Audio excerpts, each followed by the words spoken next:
क्या आपने कभी सोचा है जिसे आप अपना मानते हैं, क्या वो सच में आपका है या ये सिर्फ एक भ्रम है? आज की ये कहानी आपकी सोच पूरी तरह बदल देगी। एक छोटा सा गांव था जहां एक नौजवान अपने घर की छत पर खड़ा होकर पतंग उड़ा रहा था। हवा तेज थी और अचानक उसकी पतंग की डोर टूट गई।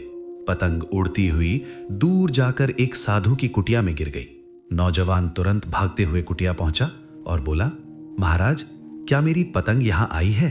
साधु मुस्कुराए और बोले, हाँ बेटे, अंदर रखी है, जाकर ले लो। नौजवान अंदर गया, पतंग उठाई और वापस आने लगा। तभी साधु ने पूछा, बेटा, तुम पतंग उड़ाते हो?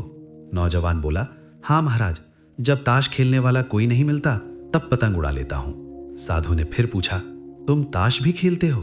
वो बोला, हाँ, जब ताश नहीं मिलता तब शराब पी लेता हूं और जब वो भी नहीं मिलता तो जुआ खेल लेता हूं। साधु कुछ देर चुप रहे, फिर धीरे से बोले, बेटा, तुम्हें भगवान ने मनुष्य जीवन दिया है कुछ अच्छा करने के लिए और तुम इसे बुराइयों में बर्बाद कर रहे हो। ये बात सीधे नौजवान के दिल पर लगी। वो वहीं बैठ गया। दिन बीतते गए और धीरे धीरे उसने साधु से योग, ध्यान और भक्ति सीख ली। कुछ महीनों बाद उसके मन में एक ख्याल आया, मेरे घर वाले मेरे बिना कैसे होंगे? वो साधु के पास गया और बोला, महाराज, मैं अपने परिवार से मिलकर आना चाहता हूं। मेरी मां मेरे बिना नहीं रह सकती, मेरी पत्नी मेरे बिना नहीं रह सकती। साधु मुस्कुराए और बोले, बेटा, इस दुनिया में कोई किसी का नहीं होता, सब अपने स्वार्थ से जुड़े होते हैं। नौजवान को यकीन नहीं हुआ। उसने कहा, महाराज, ऐसा नहीं हो सकता। साधु बोले, ठीक है, जाकर परीक्षा कर लो। नौजवान घर गया। मां खुश, पत्नी खुश, सब खुश, लेकिन वो चुपचाप जाकर लेट गया। थोड़ी देर बाद उसने प्राणायाम से अपनी सांस रोक ली। ऐसा लगा जैसे वो मर गया हो। घर में हाहाकार मच गया। मां रोने लगी, पत्नी चिल्लाने लगी, सब इकट्ठा हो गए। तभी मां को याद आया, गुरुजी को बुलाओ।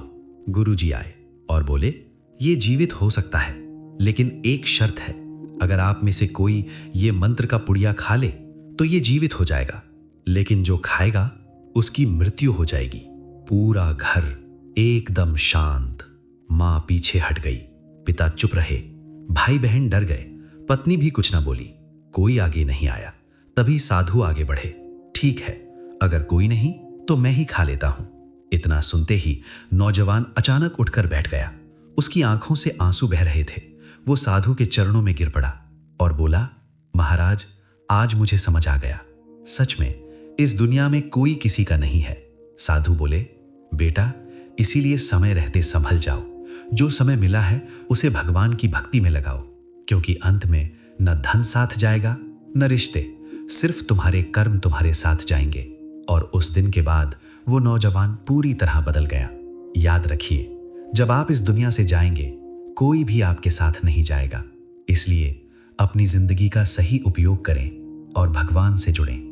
अगर ये कहानी आपके दिल को छू गई हो तो कमेंट में जरूर लिखें, जय श्री कृष्ण।